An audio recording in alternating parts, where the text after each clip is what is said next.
online students with online strategies. We're gonna refer back to this in a little bit, but I just wanted you to have it up front in case you were waiting for a few minutes. But we'll start talking about the presentation and then we'll come over to this, and don't worry, I've got even more articles for you. I know you're waiting for those. So don't worry about that, there's gonna be more. All right, so we're gonna start a little bit with Patrick, and we're gonna talk a little bit about why we added these online courses here at IMS. I think I've met everyone before, right? You've met before, right? Yes, yes, okay, no, okay, so you all know who I am. Sorry, I didn't give my spiel about me. So most of you know the program used to be slightly longer in time-wise, and then all the classes were in person. And then recently this transition was made to kind of some online classes and some in-person classes. And so we're just gonna talk a little bit about the reasons for that, and Patrick's gonna give us a little bit of an overview of that. So Patrick, can you just tell us a little bit about these first couple of bullets, about why can you see from there? Yeah. Okay.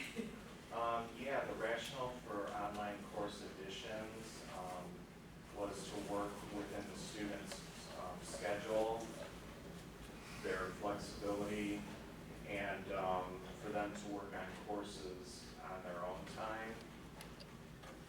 We started it in January of 2015, and we went from a 12-month program to a 9-month program. And we did that partly because for retention rates, we found that the longer students were in school, the more odds were that they could withdraw or drop out. And so we shortened the length of the program, and we took a third of the courses and put them online. And the thought was that, online courses are kind of new, upcoming with, not new, but they're becoming very popular with a lot of colleges and universities and schools.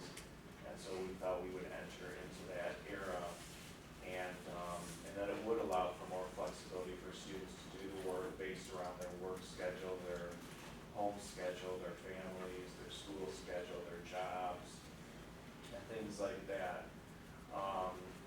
But we met a little bit of resistance from the students as far as the online program goes. I would say about 35% of the students seem to resist doing the online work on a regular basis. It depends on the campus in some cases, and it depends on what courses. Certain courses are harder for students than others, so we see more resistance with some of those tougher courses. But the concern is that if a student doesn't pass the 6-week course, then they don't graduate from the school. And that affects our retention rates, which we have to report to the accreditation on an annual basis. And the minimum retention rate, I think, is 56%. But for us as a school, we want to see more success with our students. So we want to see 80% or higher retention rates with our students graduating. So the problem comes in where if students don't pass their online courses, then they don't graduate, and then they're stuck with having, student loans and being here for a long time, putting in a lot of hard work and effort without a lot to show for it, without that diploma, without the job career service department, working with them. So it really does have a major impact, and if it continues to drop, it could affect our retention rates, which could affect our accreditation, which could affect our jobs.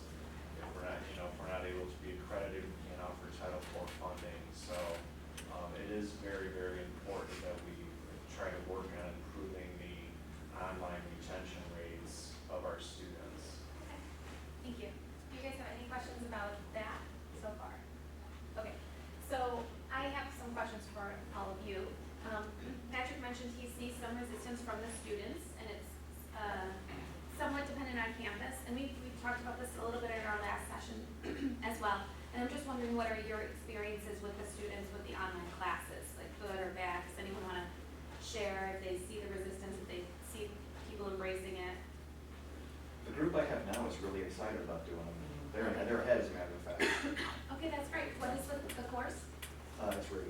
Okay. Yeah. They've been in school 3 weeks, 4 weeks now. They're going enough this part. Yeah, and they're great. They love it. And you have the same group in person and in an online online She's the cohort? one. I'm the online teacher. Oh, okay, so you two are like a partnership. I mean, it works well because we work really well together. We've known each other a long time. At one point, he was my boss, so we have a good rapport. And the students like that too, because one day when I was here for my online hours, we did some like bonus stuff with them, like, you know, different, you know, because we're both radio people and they're in the radio course, so we kind of tied in what they were doing online, what they were doing in class. And we had like a little like half an hour like mini info session / practicing with them, and they loved it. So they know, so you have set hours and they can come in if they want assistance during those set hours. Do you find people are using those? Is everyone teaching an online course or not everyone? Is anyone not teaching an online course? Oh, you just get to hear for future reference, I guess. Well, it's good for him to know too, because Yeah. as the on-campus teacher, he'll be paired up at some point with an online teacher, and that dynamic duo. So will you'll be get to have a important. partnership too. Okay, Yeah. perfect. All right, so everyone else though has one. And are you experiencing the same thing? Like the group you have right now really likes it, or are you experiencing some pushback? Are they on time? Are they behind? Anything, anyone there? I have, oh, go ahead, you first. Oh, I was just gonna say, you know, I'd say 80% of the students, or, well, not quite 80, 60% of the students are behind. And they, 60% of yours are behind. at various times through the Yeah. course, yeah. Yeah, So okay. you know, you encourage them to catch up and, hey, you know, the rest of your class has completed these works and they're not that difficult, can you get them done? And, you know, sometimes they do finally put a last second push into it and they'll get a bunch of stuff submitted, which of course leaves you with very little time to grade it, you know, Mhm. fairly or even thoroughly. Right, I know that feeling. And then, you know, some of them will complain because the way you encourage them to catch up. Yeah. You know, you get that too, you know, like, well, you know, you really need to catch up. Well, as soon as you emphasize it like that, it's like, what are you yelling at me for? Well, gee, kid, I'm not really yelling at you, I'm saying catch up. Right, And, right.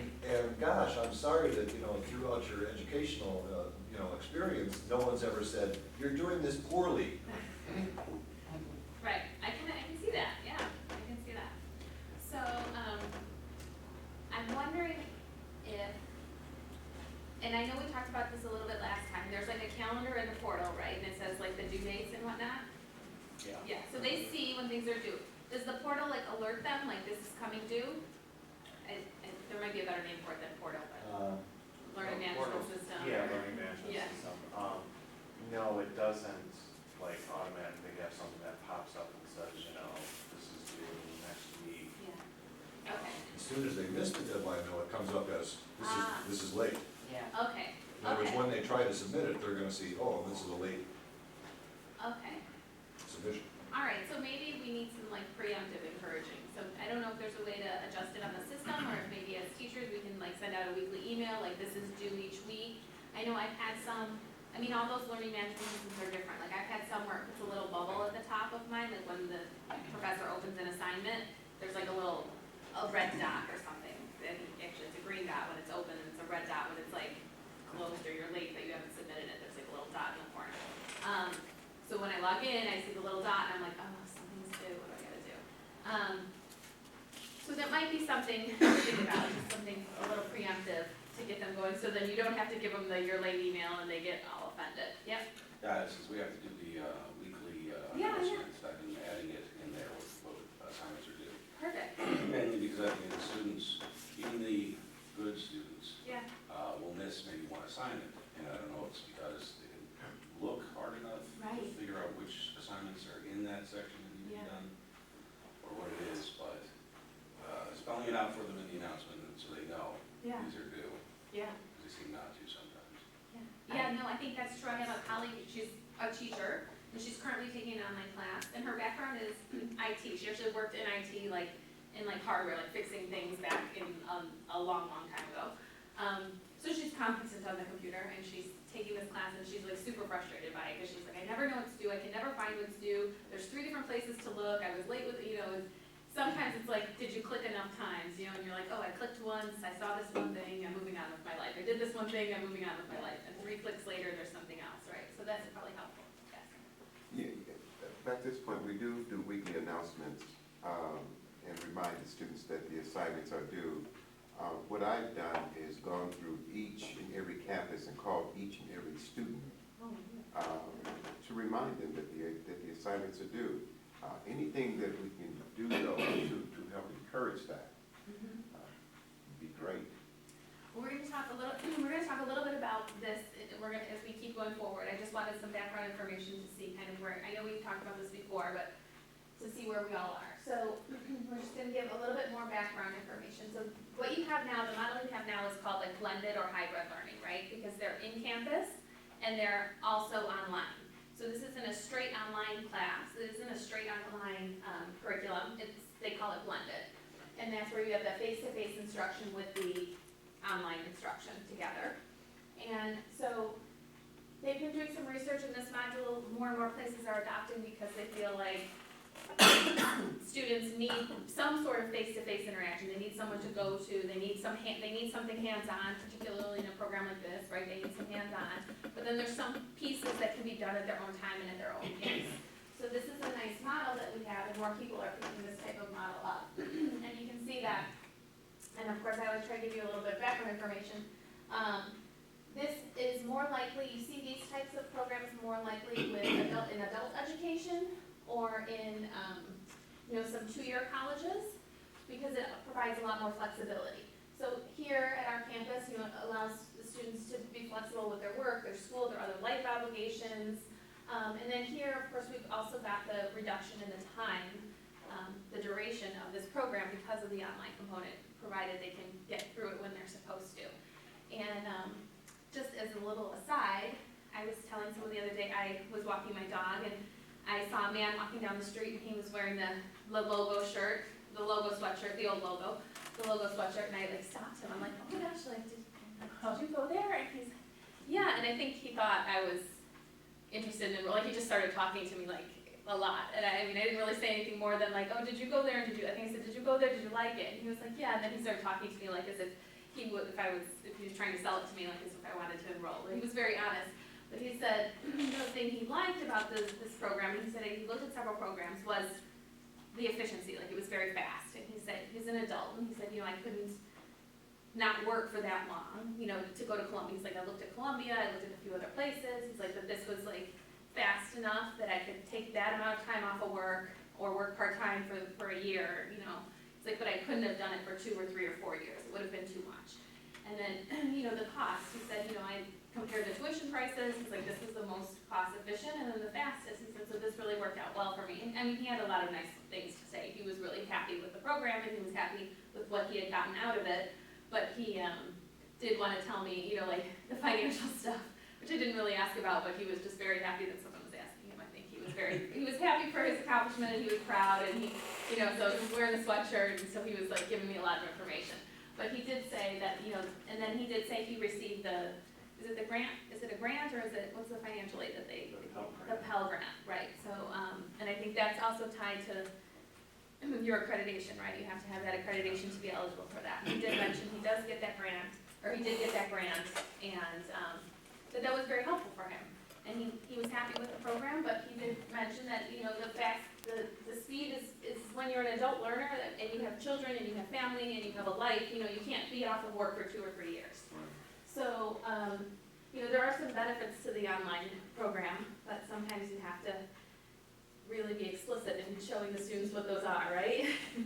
Some of them don't want to see it. So, there was some research that said, well, what are the exemplary practices of online instructors? Because they're saying, okay, we need the students to do this, but then we also need the instructors to be really wanting to be online instructors, right?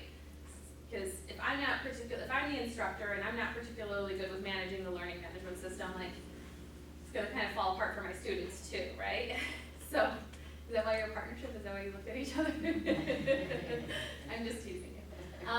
So they said, knowing or creating your own course content. And I think some of your content is prepackaged, so you don't have to maybe create that, but knowing it pretty, yes, no? Yes, am I right? Yeah. Yeah. But just knowing it pretty explicitly, knowing what's in there, knowing where everything can be found, and then supplementing it if you want to, so you can create some supplements there. Knowing your students, and that's I think the hard part, is knowing your students when you're in an online program, but that blended blended piece is what's supposed to facilitate you knowing your students a little bit more, because maybe they'll be here on campus occasionally. Now, you've got people that are all on different campuses, Yes. but, and you do too? But, well, not anymore. We used to, but, I don't know if it's different. Art's the only one that has them at all. Okay, you have Yeah. that at different campuses. Yeah, Right. and that's the reason why I call. I can email them, Mhm. but I'm trying To to lock make- in and connect and get a relationship. Yeah. Although I don't get them all. I mean, it goes to the voicemail, but Yeah, I But mean, they we know used to you're- have them all at different campuses, but most of us now, all our students are on campus, Yeah, which makes a huge difference in being able to. track them down, right? Yes. Not that you have time to be tracking people down, Right, but at right. least if you have them in another class, or if you know someone else has them in another class, you can like relay the message, right? Okay, and so then the next piece is that strong teacher-student relationships, which are hard, like we're saying, they're hard to establish in these online classes. So calling them, tracking them down, sending the message through someone else. The next part is guiding the student learning. So this is interesting. Have any of you taken online classes? Have you been a student? Okay, so maybe you can tell me, like, what is your experience in taking the online classes? The first one I took, I was super behind, I didn't really know how it worked, like, the teacher wasn't very clear, you know, it was kind of like, what is going on? So I went into the school and I met with the teacher, I'm like, look, whatever you're telling us to do online is not working, I've never taken an online class before, because I kept being late with my work, but I had it done, like I wasn't submitting it properly, just stupid stuff, you know? Yeah. So once I figured it out, I had to like literally schedule the time to do it because I had a lot going on. Right. But once I did and I got in like a little routine, it was fun. But the very first time that I took an online class, I was like, this is a train wreck, you know? Right. Part of it was because the teacher was about to go on sabbatical and he was just kind of Yeah. checked out and Yeah. he was kind of a jerk, but, you know, whatever. I went to my advisor and who was the head of the department, and then I went to him, and I met with him, and then he kind of explained it a little bit better. But if I didn't take that proactive step, I probably would have failed that online class. Yeah. Now, the next couple rounds, it was fun, because I knew what to expect and how to do it, and I had really, really good instructors. Some of them I knew because I had them in class too, and that was really was helpful. But that was really the biggest thing. It was difficult at first. I think that's like a key. So I think I've told you before, I've taken like many online classes, lots of them, at lots of different schools, from lots of different providers. Because when you're a teacher, you're never actually done taking classes, just like you guys are here on Saturday, but I'm like all the time. And so, the first one is definitely the hardest, because you're like, what is going on? Where am I clicking? Where are the alerts at? Oh, there's all these little, I mean, a lot of, I don't know how your system is specifically, but a lot of times there's places everywhere where you can find everything, but maybe you can hide it because not everyone wants to see it, and you don't realize you hid the calendar, or you don't realize you hid the alert sheet, or whatever it is. So your desktop view is different than someone else's desktop view. So there's just those little things like, where do I click and where do I find this? And then there's also how the professor provides the syllabus. So I've had classes like yours where everything's like kind of a mess, and then I've had classes where everything's laid out really nicely.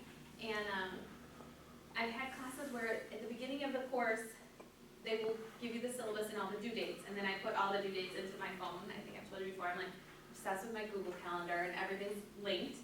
And so it's in my phone, and I'll put like 3 days before it's due, I'll put like an alert for myself, like this is due in 3 days, make sure you make time for it. And I do it right, everything at the very beginning, like the first week when I get my syllabus. And I find for me, that's very helpful in getting it done.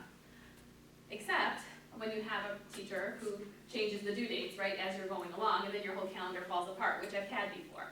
So those times you're kind of struggling. So I think as a teacher, you know, you have to think in the student's perspective, right? Like, first of all, how much experience do your students have in these types of classes, and are they really organized enough? And I think we talked at the last session, like, the factors that lead to people doing really well in these types of classes, and the factors that lead to people doing well in online classes are the same factors that lead to people doing well in regular classes, right? They have good time management skills, they're patient, they know how to set a schedule for themselves, and then there's that other additional factor of, you know, just technical knowledge, like how to use the system.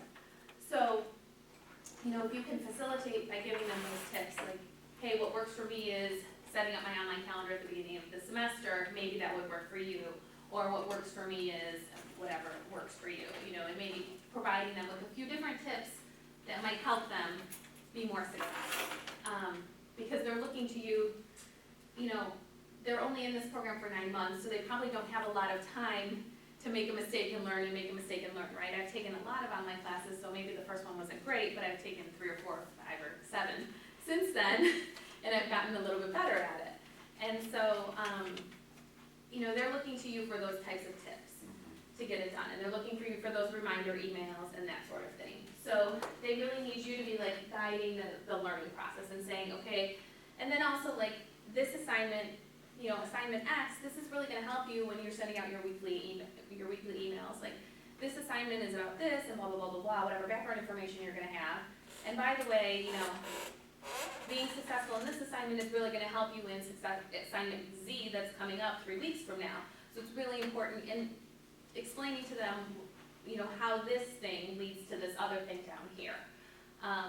Because when they see that everything is a process and it's going together and they see the value, and I think you guys have told me that before, like what really works to motivate your students is when you give them real life examples and when you tell them how this skill is going to fit into the industry.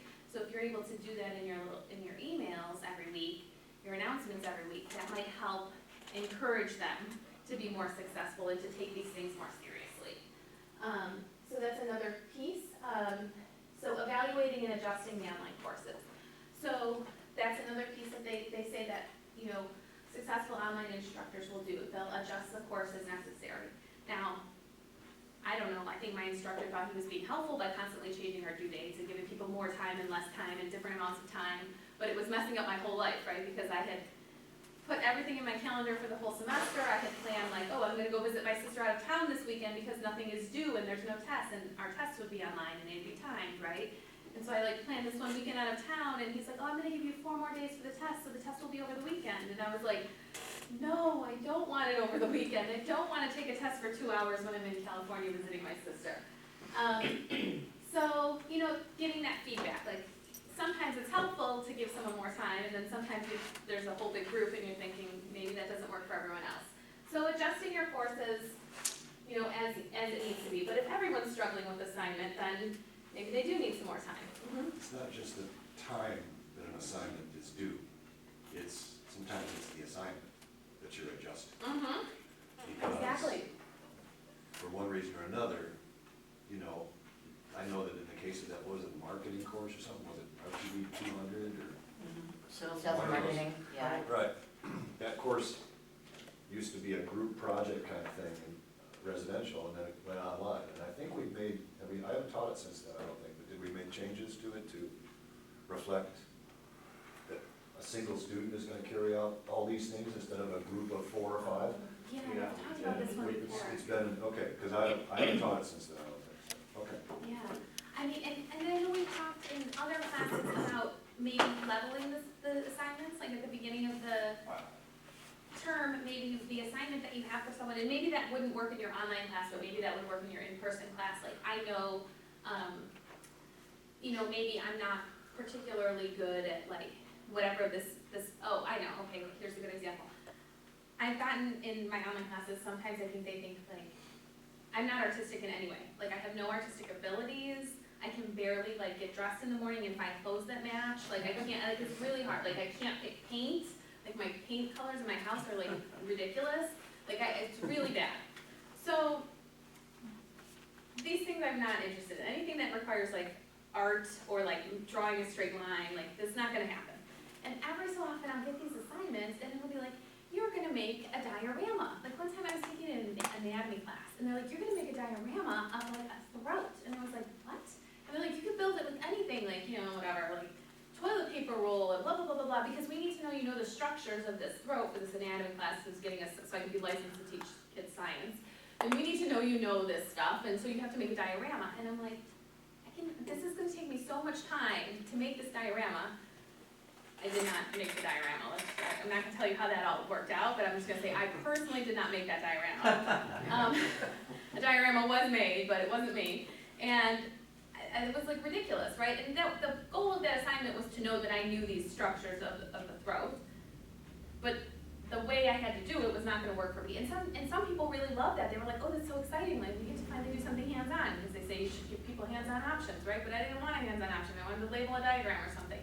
So we have to think about that too, or I've had assignments where they're like, oh, make a brochure, or make a, and I'm like, my Photoshop is like so old, and like it's so slow, and it doesn't work good anymore, and like, I don't wanna make a brochure, like, I just wanna give you the information, like, can I write a paper and give you the information?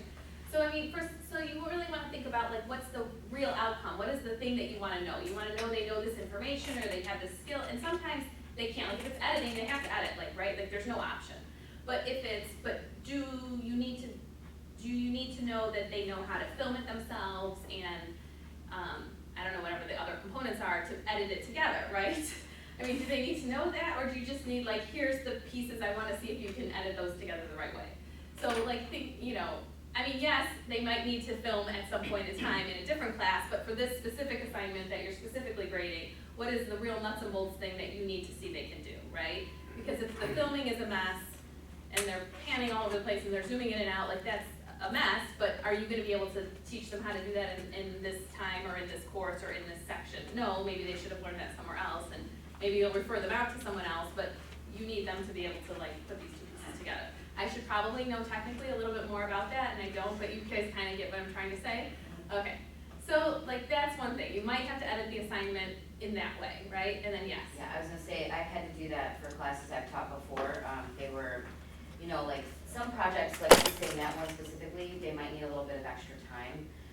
So what I would do is, like if it was an assignment that was gonna need a little bit extra time or a little bit of extra work, or like when I had to do when we were doing all the campuses, there was one where they had to do like a Skype interview.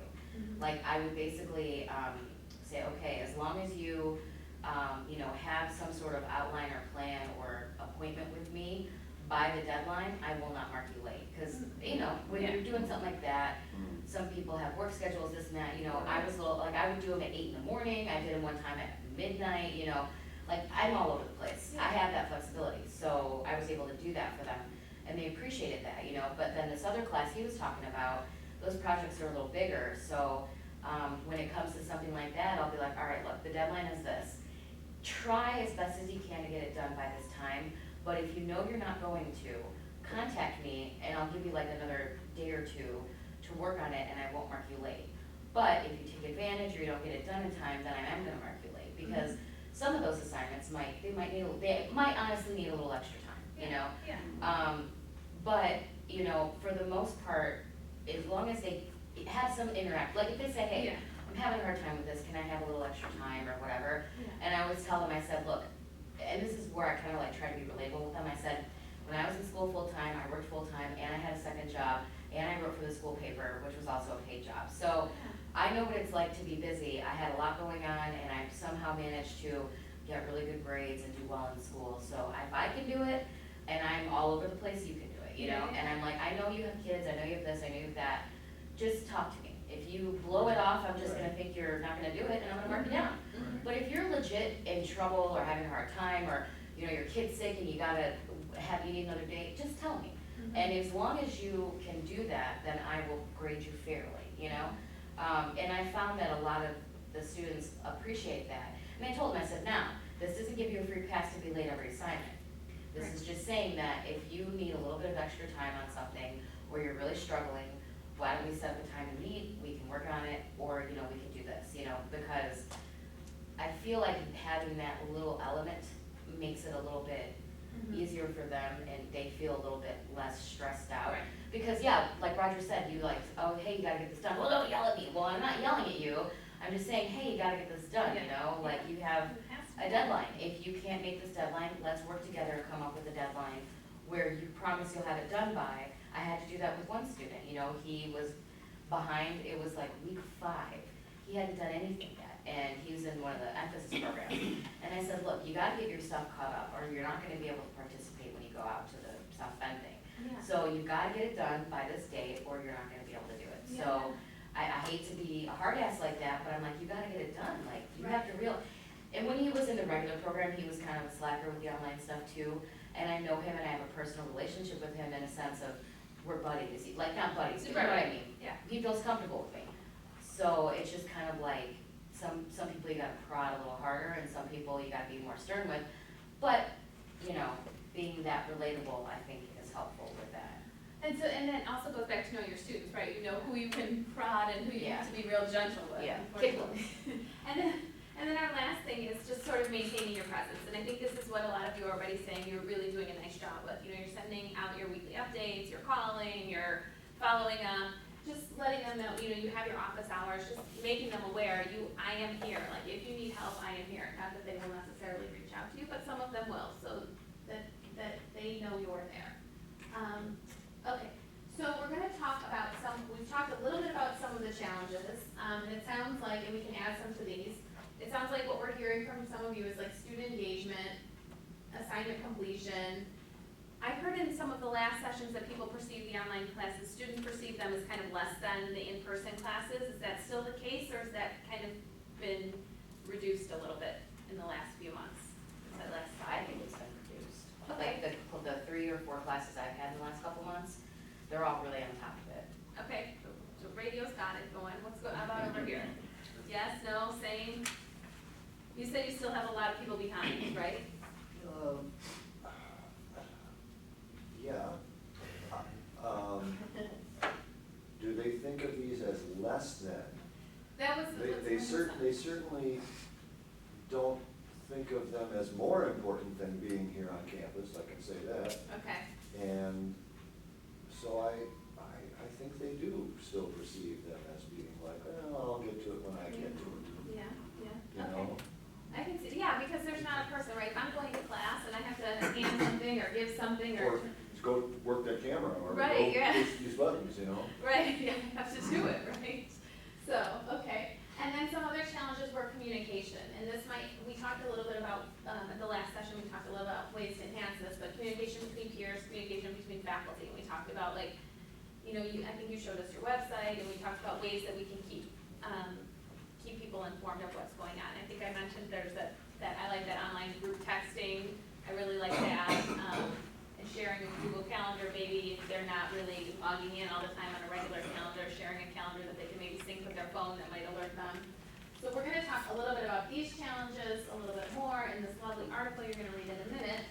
And it is telling from one of the article that we're gonna read, there we go, no, not really, is that interaction with peers, interaction with content, and then interaction with instructors in an online class are the 3 types of interaction the students need, and together this facilitates our best learning situation. Yeah, this person's capable of doing that, or they have an understanding of the information, kind of like Jake does. I think he would say, yeah, absolutely, I'll do it.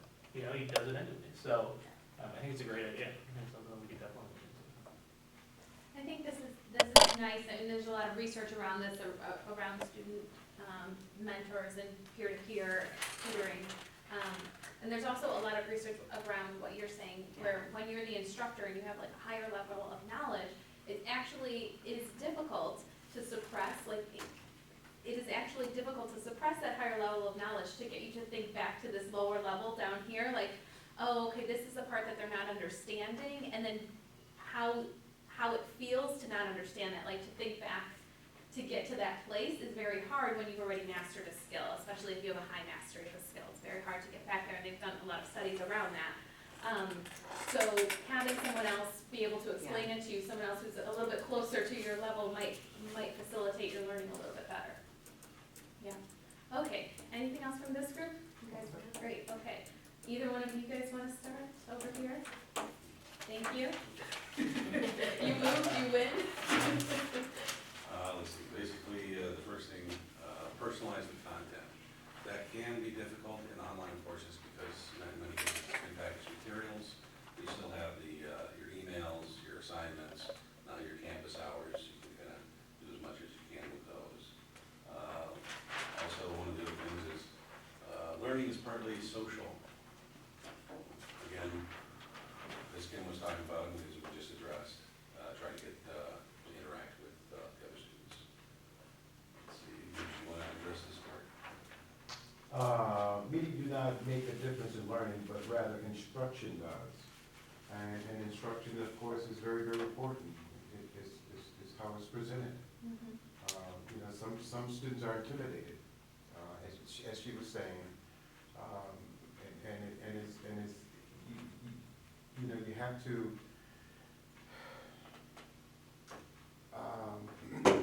you have to be careful how you present it. You really do, because you could really scare off a student if they're already fragile. So. And are the lessons are already prepackaged, right? I mean, the lessons, like they watch a video or something, and then that's like an instructor is giving it. And so I think what you guys are alluding to is like, you know, if I don't get it from that instruction that I see online, I need to be able to know that I can reach out, and then there is an instructor somewhere that can provide me with that information in a different way, in a different format, can break it down a little bit differently. And I think that is kind of the piece that maybe all of us are kind of getting around. We need some alternatives for the kids, the students who watch it one time and maybe that one time it didn't connect, or, you know, how that was presented in that specific lesson didn't connect. Well, I would say just that, you know, I'm giving Nicole kudos, because I've seen her do it quite a bit. I think, you know, having this new model of having office hours, or having the online instructor be their residential instructor as well, personalizing content should become easier for us, you know, because we do know the students that we do have a range of students, and Nicole's done a great job of, again, you know, driving the activity towards the most capable, but spending quality time with those that need the additional help. And I think that that's something that we have to own that part. You know, I think, you know, to Art's point of, you know, media not making a difference, it's the instruction. You know, just like we say with anything else, you know, we're not here to grade assignments. We're here to instruct students. And so having, you know, sat in a lot of your classes, you know, I'm just starting to see that I mean, Greggy's, you know, the god at doing that. You know, like, you know, the number of times that you know, Greg is with students in an editing lab after class, continuously instructing, you know, not just grading what it is that they're doing. That's why they're asking Greggy to come to graduation and speak at graduation. So, you know, those are things that we do have to own and say, we are the instructor. You know, we are the facilitator of the content, not just, you know, we create assignment, even with online. So. Interaction is key, so basically we just kind of cover that. And then constructive feedback, constructive. Again, as Roger had said before, sometimes you have to couch your words and be very, very clear, because if it's just email or something like that, they may misinterpret your attitude toward them. That seems to be like a very modern type of thing, where they just automatically assume that you're screaming at them. Yeah. So, Whoa, yelling. be more clear, I guess, with that. I think also on, oh, go ahead. Sorry, can I make a comment on one thing that they said? Learning as social, the comment on that. So one thing that I did with the last class I taught in-house was on Thursday nights, we would take half an hour, we all would order pizza, we'd all pitch in a couple bucks, and we would like play a game, or we would do something kind of fun, just for those 30 minutes once a week. And it was like just such a good way for the students to kind of, you know, have a little fun and kind of, and like honestly, like during those sessions, most of the time they were talking about, oh, we could do this for this or that for that. So something like that, we had a lot of fun, but I also saw that it was productive, because it kind of like let them let off a little steam. They weren't like, oh, so pressured. And it was something that they looked forward to. It was good for team building between the students, because I had 2 classes that were combined.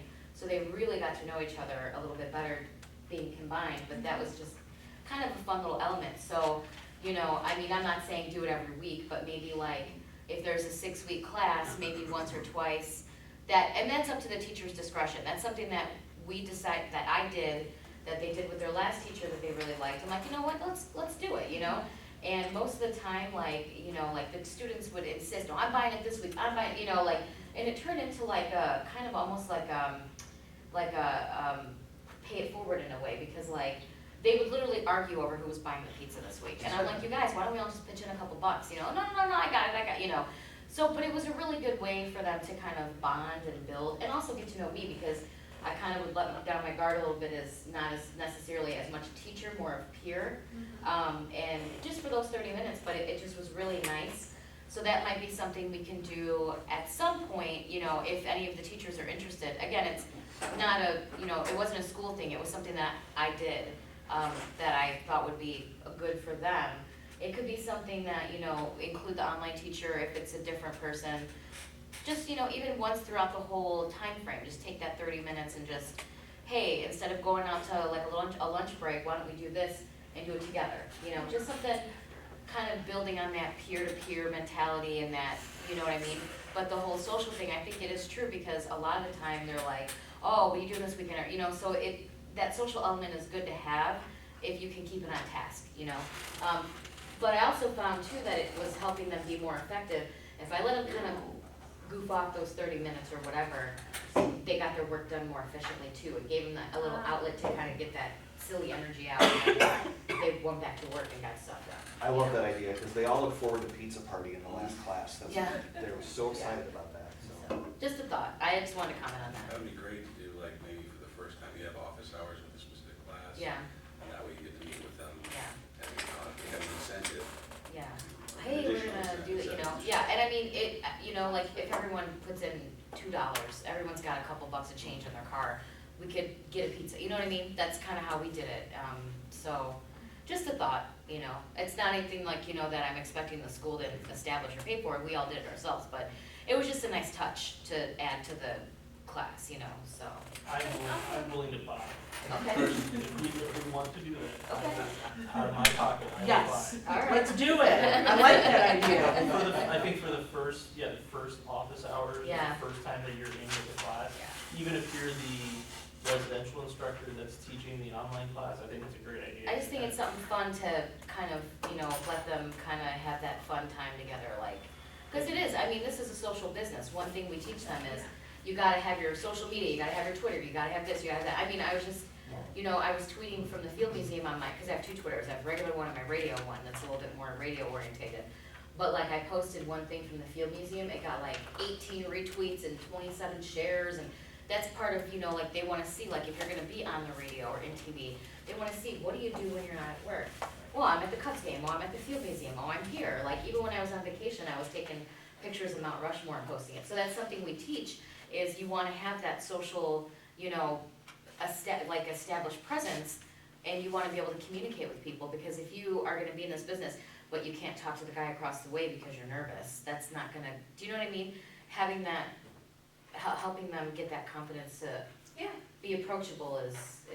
And also, I mean, making those relationships, I mean, just like you're saying, this is a social business, and a lot of your jobs even are based on those relationships and knowing what's open and knowing what's available. So if they can establish a community here, they'll know, if I've got an internship, I might know that another one at my company is coming open, and I can let the 3 of you know, or whatever. So I mean, that is really nice to get them at, you know, to bond like that. Okay. Some of the classes do, they have their own group texts too Yeah. that they do. You didn't say that, Yeah. I I didn't know that. was Yeah. taking them. Are they still doing their own Facebook pages for the groups? They used to. Yeah, you know what, Emily used to set that up for us, and I'm not sure she's continuing to do that, I'll have to ask her. I like those group talks. All right, gentlemen, here we go. Moving right along. Okay, well, we talked about, you know, kind of the instructor aspects of the interaction that we need. And I think the article, its main point was to stress the importance of immediacy. In other words, the perceived psychological distance between the communicators, instructor, student. So our challenge, so we're looking at ways to affect immediacy, both positively and some of the challenges that are causing us to maybe not be doing a good job at that. So, first, the successes that we think we've achieved in the establishing better immediacy, on-site instructors paired with online students being at the same campus. Big change in the program that occurred 3 months ago or 4 or 5 months ago, whatever it was, that has resulted in better immediacy. I think we're getting better at writing communication that is text-based to our students because we've done a few more online classes now. We're getting better at it. I've certainly learned a few lessons. We're getting more responsible activity from the students, because they now are feeling more connected to their instructors because they see them. Yeah. They can establish, that person's got a face, they drive that car, Yeah. you know, they dress fun. How'd you know what they say about me? The face-to-face criticism and feedback is received better by the student. When you're critiquing or you know, factoring in, you know, their activities in person, I think they receive that in a more receptive, comfortable way. So those were the successes. I would have these guys say this stuff, but they can't read what I scribbled. It's that impossible. So Dr. Freak is going, Okay, are you okay with that idea so far? The challenges are, again, establishing, trying to achieve more immediacy. That the immediacy, the need for it needs to be even further bolstered in the original indoctrination of the student to the campus, to the program, to the courses, to to us, to IMS. That even though we're getting better at emails, we need to do more of them. That just once a week probably isn't enough. Phone calls. I think it's hard to beat some sort of actual verbal discussion, whether that has to be via phone. If so, great. Provide phone numbers for every student in your class that you're teaching online, so that that isn't the challenge, that it's easy to make the phone call. Scott brought up the idea of, boy, it sure makes it a lot better if you can be face-to-face. So if we can't be face-to-face in person, can we use FaceTime, Skype, whatever, the other interactive video, basically video phone call capabilities we might have? That's a challenge to get more of that happening. To make sure that the language skills on the part of the receiver are capable of understanding the content of the communications from the instructor. I don't know how to fix that. Roger, would you say that that's a big issue? Because I would say that, at least at this campus, and again, speaking solely for Lombard, I don't see that being as big a issue You're right. as other, as maybe at another. You're right. Okay. That our students have a certain level of language skill based on their, I guess, geographic proximity to Chicago, Midwest, good old Midwestern values or something. I don't know why, but they are a little better. I've done some coursework with students out of Columbus and a few others. I was like, I can't read this. You know, I hope they understand what I sent them, but I sure can't understand what they replied with, right? So language skills and the tone of those messages. Avoid capital letters, they'll get you in trouble. Office hours, I think are a great idea, and I love the idea about the pizza party or something, at least when you first set up your office hours, to get people to actually show up and realize that, hey, you know, this isn't so bad. I actually get to do some, it's almost like it's residential coursework. Wow, cool. Yeah. So I think that's a fabulous idea. Improve the students' skills, not just grade or monitor them, is a challenge, because again, if they send you, 6 weeks worth of assignments in the last week, and your grading deadline is Monday morning and whatever, you just aren't going to be able to provide the kind of quality feedback. So we've got to make sure that we have the time to give it in an online sense. I think deductions for lateness and or poor execution don't mean anything to the students. I think if they get a couple points knocked off for being late, or a couple points knocked off because they wrote a sentence that isn't even English, they don't care. They got the work done, give me a grade. Boom, I'm ready for the next thing. I got it done, I got it in. And because we can't be, and I think Rich brought this up, I want to give that an F. You can't give that an F, you gotta give that a D, otherwise they're not gonna finish this course. Well, but it sucks, it deserves an F. But don't give them an F, Because if you do, then they won't finish this course, and they've gotta finish this course to graduate. I think sometimes you give them an F and let them try to rework it, or Resubmit it, yeah. resubmit it, or come in and talk to you about it, or, I mean, that's what your motivation for the F was, right?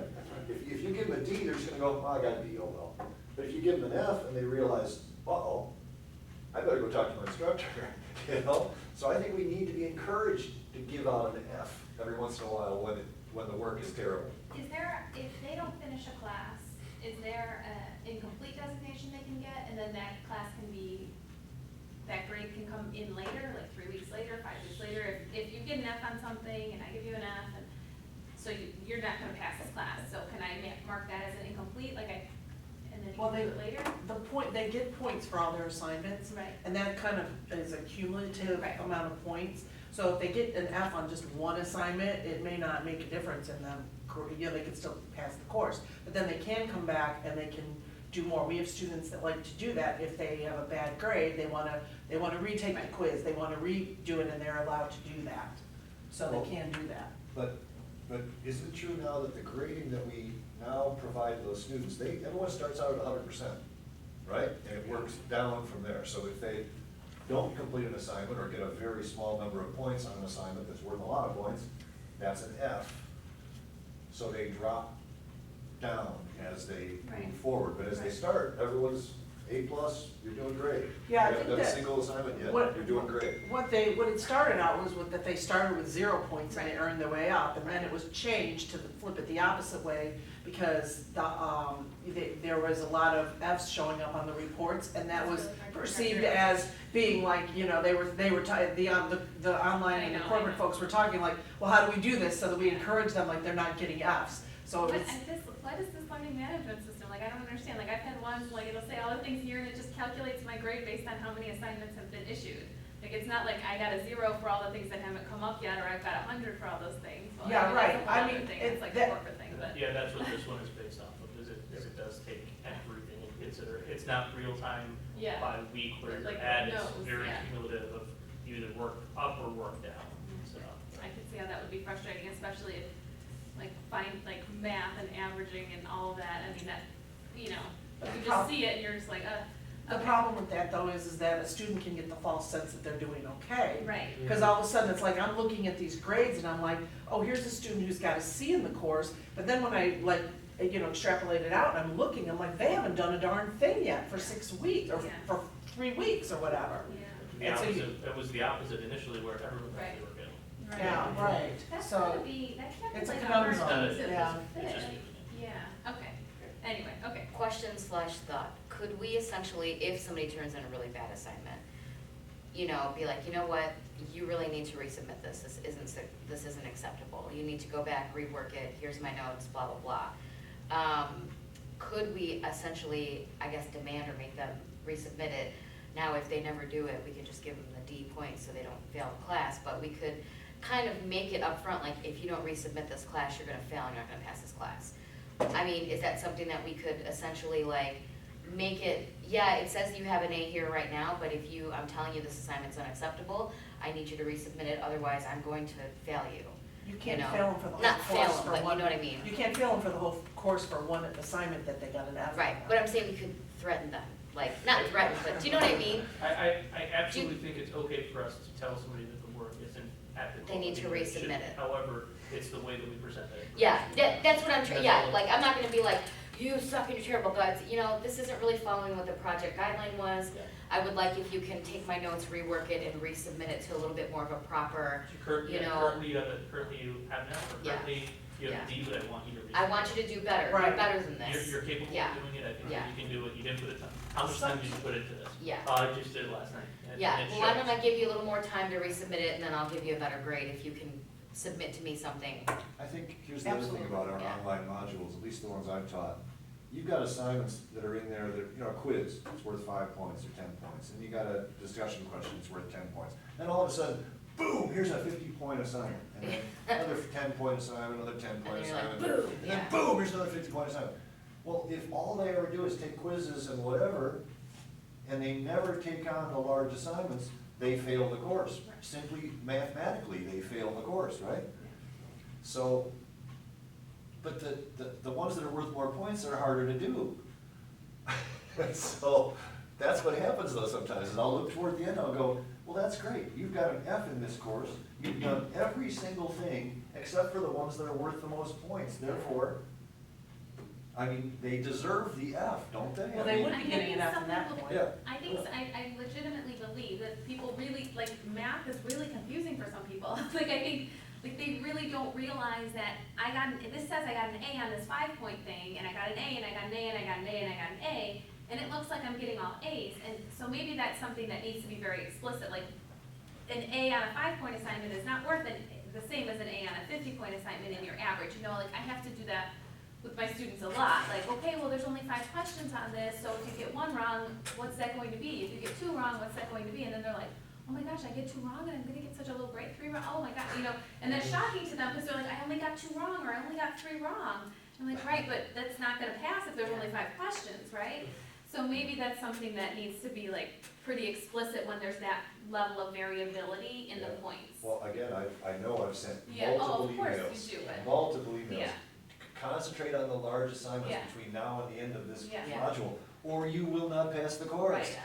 That's what I was gonna Please, you suggest, know. like, if, like, the way that I've seen Eric do his announcements, he like lays out what's due that week, what they're doing.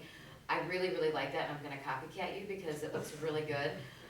But one thing that I was thinking about adding is, okay, this week you have this due, but don't forget next week you have this bigger assignment, so if you wanna start working on that now, maybe like do that preemptive, okay, next week, you know, like, this week you just have discussion questions and a quiz, but next week you've got this big assignment, so why don't you finish this up now and take the extra time to work on that assignment, blah, blah, blah. So that's something that I was gonna incorporate for myself, because that is a problem where they'll do it, like, I've gone back and graded people that were late, and they did everything else but the big assignments, and it's like, well, just turn that in and you won't fail, you know what I mean, like, Right, I got it. So- If you don't turn it in, I can't give you anything. Yeah, so- If you at least turn it in. I But can't you incorporate some of this stuff into that last 30 minutes or first 30 well, minutes now we of can, yeah. class? Yeah, now that things are changing, I think that that's gonna be, like, people are gonna be more successful, but this is just based upon the past, like, the way that it was before, but now I feel like it's going in that direction, like, all right, listen, next week you've got this done, let's all go to the lab right now and work on this assignment, you know, like, you can kind of be like a preemptive strike, I guess. I don't know why I'm doing all these war terms, but, you know, Hey, it's a just- battle out there. yeah, so just something preemptive to like, you know, kind of say, hey, you got this, this, and this due this week, but next week is the big assignment, so why don't you get this knocked out, it'll take you 20 minutes, and spend this extra week working on that too, you know? And then maybe they'll be a little bit more, okay, well, I've got 2 weeks to do this instead of just 1, or, you know? And they're not even that, like, write a 500-word research assignment, it's not even that, like, oh my god, I gotta do a 10-page paper by this date, it's not even that, do you know what I mean? So there's no reason they can't take that extra week and get that To you, done. it's not even that. To Yeah. them, a Yeah, I 500 guess word you're right. anything I is, guess oh you're my right. God. Like you It's said, very it's hard to go back and, It's yeah. very shocking, and I think the other thing is if it's like a research paper, you have to, I mean, maybe those types of things has to be split out, like, hey, this week you need to find your 5 sources, like, it's time to go, so I'm not gonna tell you a lot of this story, but I'm in a graduate course currently with someone else, so Shonda has an undergraduate degree, we're in this graduate course, we got paired together, we have to write this paper, she sends me, like, so we have to pull a research article and write a summary, and then we have to, like, put them together. She sends me these summaries, and I'm, like, reading this, and I'm like, this doesn't even, like, what are you even talking about? Like, I know you've finished college, I'm reading this, I'm like, I have the article, and I have what you're writing, but, like, I can't tell what you're trying to tell me, right? Like, it's not making sense. So, I think we have to, like, break these pieces down, and I can tell what she did. She, like, read the articles very quickly and just, like, pulled some quotes out of the articles and kind of slapped them together because she thought they sounded good, and she didn't really read the articles, right? And I'm like, oh, great, now I've got to read these articles and do this part too. So, maybe things like this we can try to break down, and so while you're saying 2 weeks out, I'm gonna say this is due, instead of just saying this is due in 2 weeks, maybe we could say, in 2 weeks this is due, what I would suggest is you get these 2 parts of it done this week, and then these 2 parts of it done this week. Not that you guys wouldn't think of doing this on your own, but, you know, just being, like, really chunking it down Maybe for even them. breaking it down further for them, like, yeah, that's a really good idea. Cause, I mean, it just depends who you know, it depends, and we have some students, like you're saying, who are very high, and they don't need anyone to be spoon feeding them, these are the little bits you need to do along the way. Although maybe for them, we could say, hey, if you really wanna do extra, there's also this optional thing you can add on, or you could find 5 sources instead of 3, or you can whatever. Or maybe I'm gonna make it really challenging for you and you can only find articles that were written during this, in the last year instead of in the last 3 years, or whatever. So, That ties in with what we were talking about also, Renee, and I think it's really important. When we were talking about the amount of time that the online instructors spend getting people to do what they're supposed to be doing when they're supposed to do it, may boil down to the upfront process before they even sign up to the school, that this business is very time sensitive. Commitments are not nice, they're mandatory. We look at deadlines, we look at shifts starting at exactly this time. And these assignments must be done, we're asking you, you're not gonna say, join us tonight at about the 10:05 news, that these are not, we're not asking you, they're mandatory in order for you to complete this course. yeah. But to set the expectation of what this business is all about up front and put the onus, the responsibility on the students, not the instructor. Right, and I think like we talked about, and like you said, as long as, if they know upfront why, because this is what this business requires, this is the expectation in this business. And also, this is when someone calls me for a reference for you, I'm going to have to, that's one of the questions they're gonna ask, are they timely? Can I count on them to be on time? And I need to be honest with that, right? So they need to know how being timely and starting making those habits will impact their career. And most of you know this is my father, and he tends to be very timely, although today, well, he knew he wasn't coming, and he wasn't coming for this. He wasn't coming for this, yeah. He wasn't coming for this, he wasn't. Wait, But wasn't he your normally- temp? I'm not, as you can tell, I'm always trying real hard to get there last minute, and he is, and I don't know if it's from, all these years working in this industry, but he'll be like, okay, we're going to dinner, I'll be at your house at this time, and he's coming from Downers Grove, and I live in the city, and it will be like, he'll be like, I'll be there at 5:30, and it's like 5:30, and my doorbell's ringing, and I'm like, oh my gosh, come on, I just needed 5 more minutes, but it's every single, so anyway, okay, I would love to, chat with you guys more. But it's time for me to go, we're actually a little over. I have this last article that I'm gonna leave you with, because I think this one is really nice and it's quickie, so just when you have a chance to read through it. I had an article I didn't bring today, and I feel bad, I put that aside, and it was all about, a study about online, educators and the types of emails that they send, and ones that facilitate, better responses from the students. So we hadn't had discussions before about email communication with our students, so I can bring that next time, or I can send that along. If you send that to me, I can send that Sure. to everybody. Sure, but before we go, I always have a little survey for you guys to do, which you know about. So if you could quickly do this, and then we're gonna, and Kim's gonna come and chat with you about something. So this is just our feedback survey that you guys always do, on your phone or wherever, and it's 3 questions, was this okay? What do you wanna learn about next time? I know sometimes you guys ask for things specific to your discipline, but these trainings are about teaching and learning, and that's what's kind of required there, that's why I come. So I won't be giving you a training on something that's specific to your discipline, because you're all the experts in that, not me. And if any of you are in the city or live in the city, my school just got a new broadcast room. So if any of you are looking for, to donate your time to volunteer. That we sounds got a like something your beautiful- dad's gonna be doing. I already signed him up. Yeah. He's retired, he's gonna give some time. Where in the city is it? My school's in Bucktown, and it was, Univision came in, and I guess they're doing one in every big city. So we got, it's not finished, they just started, so they're gonna bring in whatever, I think it's gonna be mostly for broadcasting. So we'll see, more things are coming, so far they've just been painting. And they have one in New York, and one in Chicago, and one's coming in Miami and LA. Well, that's really cool. Yeah. Wow. So, 20 years ago, when I was in college, I took some of those classes. I don't know how to use any of that equipment anymore, so I might be in your classes pretty soon. Yeah, I know it isn't, I know. So I might be here taking some summer class. I might be in your next online class. Okay. Hey, can I say one final thing? Of course. At the end of the day, guys, we're all the broadcasters. We're all broadcasters. I mean, that's what we've done, that's the profession that we've chosen, and that's what students want to know about us. They want to know how we got to where we got to. Yeah. How did the internship help me get to an executive producer? How did the handshake work when I got to meet the program director.